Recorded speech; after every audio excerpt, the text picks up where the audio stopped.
I think you're fine with playing, like, you don't think you'll get dove if you're, like, playing, like, GP against Jace or Dr. Mundo against Jace.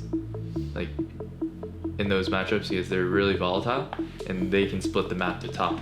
Because they can invade, like, our red side Jomo, and then we have to respond by invading their bottom side Jomo. They can try and dive you top. That's really good for them. I don't want to split the map, so I think we can defend if they walk in two. We should just 5-point and be careful. Our win condition this game is to get Mundo out of the early game, keep the map even. We have a stronger mid 2v2 as well, and I'll play to match the enemy Jomo because I'm stronger. I should be stronger than them if I stay ahead. Since Greg came into the roster, I learned where I was lacking. I also learned that my strengths revolved around my shot calling, and I was able to transition that from playing with the academy team because they really needed a shot caller. So I was able to really shine when it came to practicing my shot calling there. When I first started playing professionally, I really liked to lead the team and how I wanted to make plays and how I wanted to always get a lead over the enemy jungler and punish laners for their mistakes. And I'm able to really figure out what made me such a good player in the first place, and I'm able to practice that. I want to hone that. With Greg and Mike splitting time, I think it helped the team kind of understand what we wanted from a jungler, but it also helped them see what the other jungler might be doing better when they get to watch kind of from an outside perspective. I think Mike is more decisive when he has an individual lead in the jungle and how to snowball that lead and what camps he wants to take away and making sure that the enemy jungler doesn't get any kills in return and kind of carrying the game from his advantage. And John is better at making calls around objectives, especially around Barons, and just in general I think he contributes more to the overall team macro. So I think they're both able to kind of watch each other and think, I can improve in this area, I can improve in this area. Playing with the main team has taught me a lot about the game, like in-game stuff, just like macro and things like that. And it's also taught me a lot about like communication and working with my teammates since they're all really experienced. So yeah.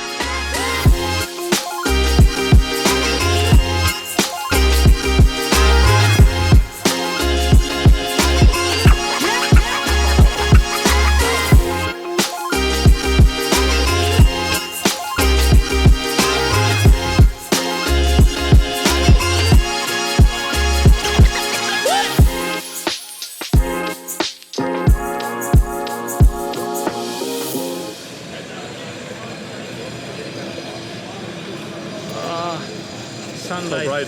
Yeah. Fuck, man. I'm on my basement. First time in a week. Every time, no matter what. You what? I had 2 O's with it. So now it's hot chocolate? Yeah, like I don't even want it, but I have to drink it. It's true. It's really true. Mm-hmm. Hot chocolate or it's lost. Oh my god. Good words. Poor Darshan.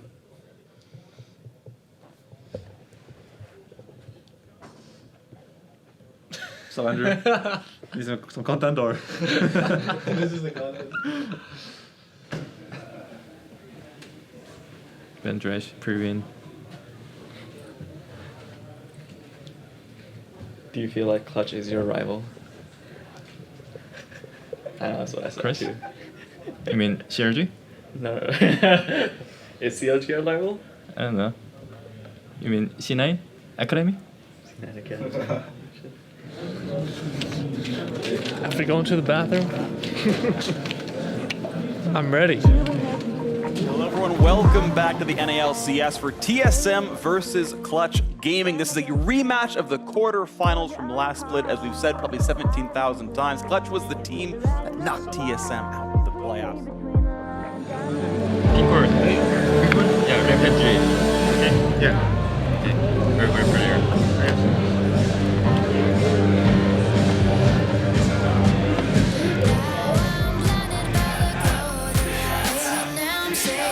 Low to wave here, but with an ultimate he's reasonably safe, gets rid of most of the minions, has to burn the ult to dodge away. Oh, he still gets stunned, but the re-engage might come through. Black shielding for enough here, so they can wait that one out. No, they're gonna pop the Nocturnal to buy some time. Brig can actually flash away, he's afraid. This could be a very good fight. Can they get anything in there? Solo a bit low on health, gotta watch out for that one. They find the bind, they find the pullback. Mithy is down, and a nice stopwatch used. Bind Peppermint stays alive, pops guilt to deal some damage. Almost gets knocked down, stays alive though. In the 5v4, the chase back. Now a stopwatch in by Lyra as well, but the re-engage could be good. Skarner could be crushed, and he is. Sven finds himself the third kill of the game for TSM. A 1-for-1 fight. They are on it for sure. Skarner the flash at the bush here. This game? You're in the black shield. TP. I think it's gone. Fight out there. Got it. Nice. Place on the track.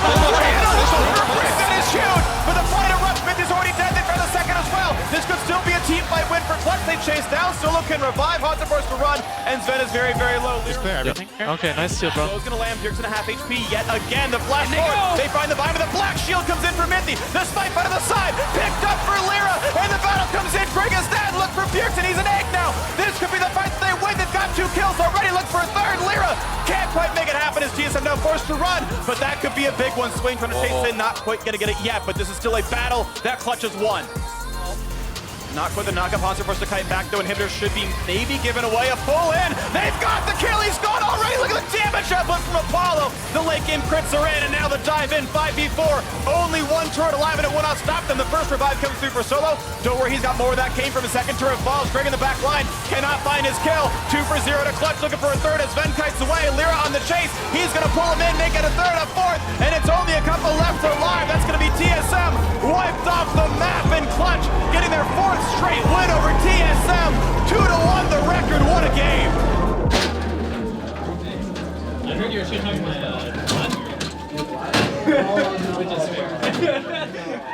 Yeah, I feel like if you're picking Nocturne first pick, we should not be playing as Swain. Yeah. Because Nocturne goes in, they pick Swain, and we pick a full kiteback team comp, and Nocturne is just not a champ. Yeah. On 90 from draft, Nocturne is not a champ. And we couldn't ult top or bot with Nocturne, so I just started feeling really pressured in the game, but I should have just played it slow, and we tried to outplay them in a team fight. I think we still could do that. I mean, I think if we weren't so far behind, we would be the 1 team fight. I mean, I'm asking if we can use Nocturne, but there's no communication about play that we can set up. We can't use Nocturne ulting Sarah Khan is impossible, we can. We can't say. I'm trying to say we can ult top, but there's no setup around top. We have to. Any setup on top. We just have a stronger mid, whatever play they make. Get stronger top side every roll. 연습했던 거 했으면 됐을 것 같아. 내 I think 생각에. if we did as we practice, it would be 그냥 상대가 아웃스킬링 하든 말든 연습했던 거 하면 될 것 같아. just like stick to what we did in practice. Doesn't matter what they do.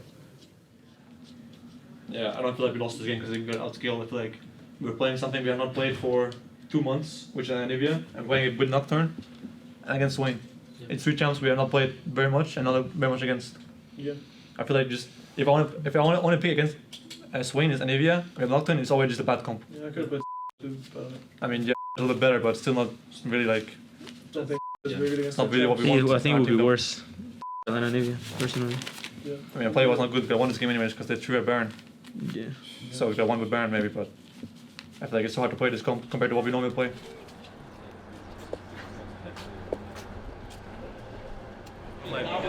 My eyes. Like that? Like my big belly? That's an avocado toast in there right now. Avocado toast baby in there.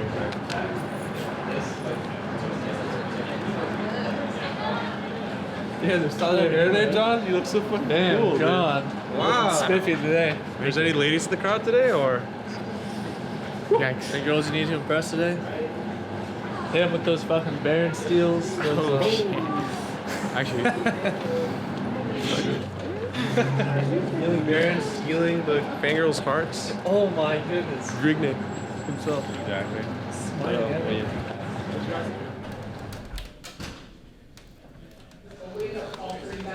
So tell me about the scrims. Tell me about what kind of practice and preparation you Did you say Mary? I don't think you say Carrie or Mary. I'm hoping it's I think it was Mary. Well, we'll say Carrie. Well, I have to see. It's a big matchup here between 2 semi-rivals, I suppose. Team Liquid are defending champions versus TSM, the many time champions. I think if they play a clean early game, they can snowball, but if they make one mistake, it's going to be really hard. Because the enemy team fight is really insane. Olaf is favored here for majority of the game until team fights. So if he can snowball and just keep track of Sejuani and just outpace her, then they'll be fine.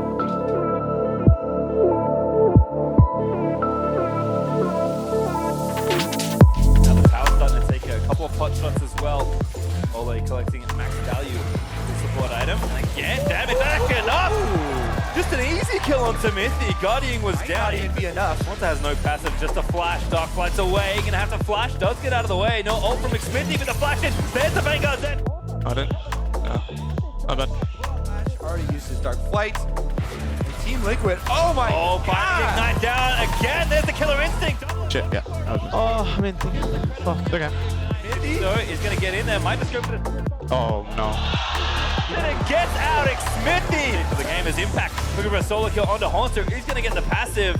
Impact needs a little bit more, charging on some Fury, but Haunter trying to fight. Not enough as Impact hanging out in a brush. There's no vision they can get. Green gonna try and run in. He's got his flash. He's gonna try and go for a steal. Baron is low, but Team Liquid will take the fight. They'll take down Greg. Impact low, but he's got a DA. He'll revive as his team finishes off the Baron, and now double it. Killer Instinct over the wall. He's looking to clean everybody up. He grabs one. He's gonna make it two. Now Bjergsen is in his eyes for the triple kill, but it's Pobelter dancing forward into the stun. Impact gets it over. Pobelter outplays. I think they can end zero, actually. Yeah, I think they can.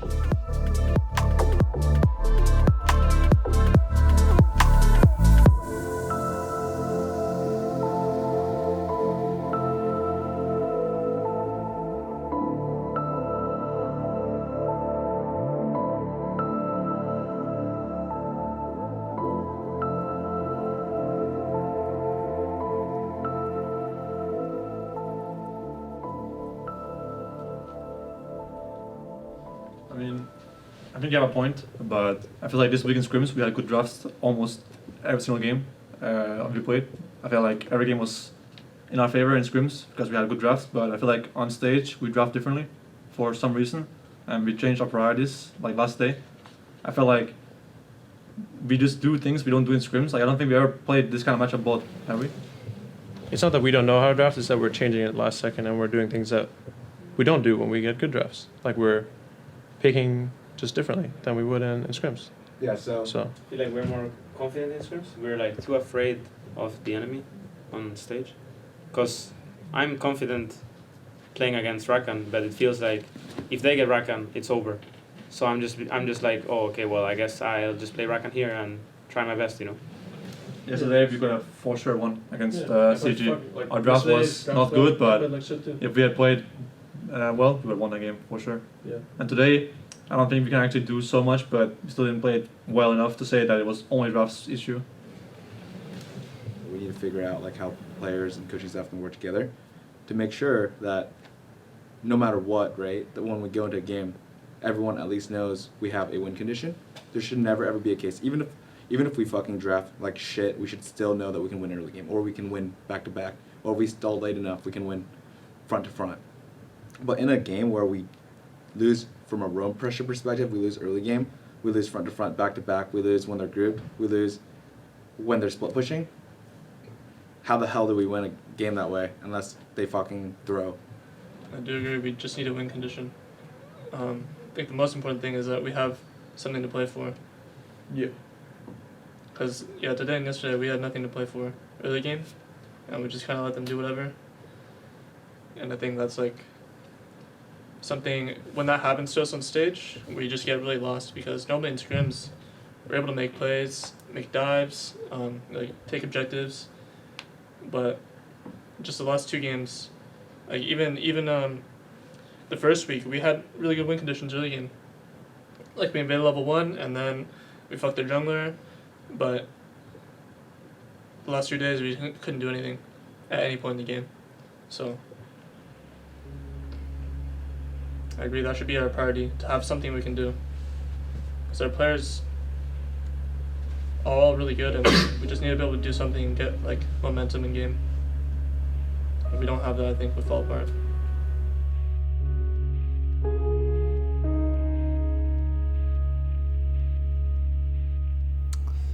So, after our match against Clutch, we knew that we got outdrafted. Clutch picked Swain, something we had practiced quite a lot that week, and we didn't think they would actually pick it because no one picked it in scrims against us. We scrimmed like 5 different teams and no one played it. So them picking it kind of caught us off guard, and we kind of ended up drafting something we hadn't really practiced much at all, and we were very uncomfortable with it in the game.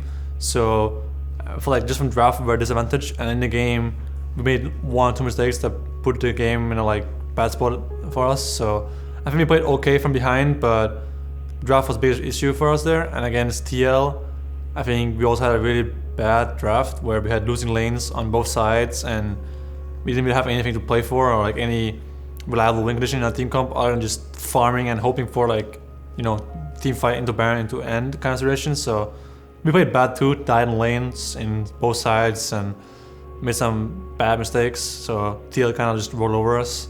But at the end of the day, for discussion and atmosphere, we had a huge discussion about how we draft and how this is not okay to have this bad drafts, and our drafts on stage were much different than our drafts in scrims. So we need to fix that, and that's what we talked about this week and made some changes to the way we do things now. Starting this week, we made the decision to put Lustboy on stage as our pick and ban coach instead of Song. To give a little more context behind this decision, we feel that Lustboy has a more structured understanding of pick and ban, in that he's able to understand what the players are saying, the nuances of it, and sort of translate that better into what he would want to do on stage. Song will still be staying with the team largely in the same role that he has been before. He'll still help us set the strategic direction. He'll still have a big part in reviews like he always did. He'll still be helping the players and Lustboy and our analysts. And Lustboy will have almost all of the same roles as well. All of the players and the staff, supporting staff and the org still trust in Song and Lustboy. We just felt like this is the slight tweak that we needed to maybe have better results. So we're gonna try this for now, and we'll see where it goes from here.